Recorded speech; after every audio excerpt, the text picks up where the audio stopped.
మేడ్చల్ జిల్లా వెంకటాపూర్లోని అనురాగ్ యూనివర్సిటీలో Tejas 2K26 project ఎక్స్పోను ఘనంగా నిర్వహించారు. గ్రామీణ సమస్యలకు పరిష్కారం చూపేలా 150కి పైగా ప్రాజెక్ట్స్ ను ఏర్పాటు చేశారు.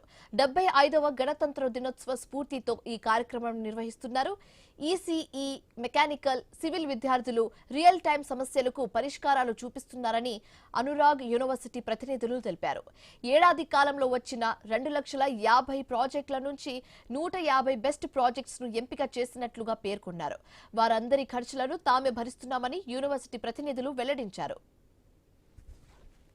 చేయలేదు అటువంటిది 3 కోర్ డిపార్ట్మెంట్స్ సివిల్ డిపార్ట్మెంట్ తో కలిసి కూడా హ్యాకథాన్లు చేశాయి. అటువంటి నైపుణ్యాన్ని మేము తీసుకున్నాము.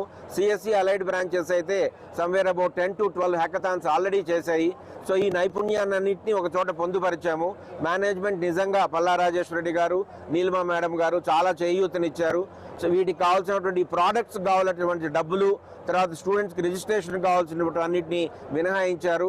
వీటిలో బెస్ట్ అయినటువంటి వాటిని పేటెంట్స్కి పంపుతాము. ఆ పేటెంట్స్కి కావాల్సిన డబ్బులు కానీ అన్నింటినీ కానీ మేనేజ్మెంటే ఇస్తున్నారు. ప్రతి స్టూడెంట్ ప్రాజెక్ట్కి ఒక ఫ్యాకల్టీ మెంటర్ ఉన్నారు. ఆ ఫ్యాకల్టీ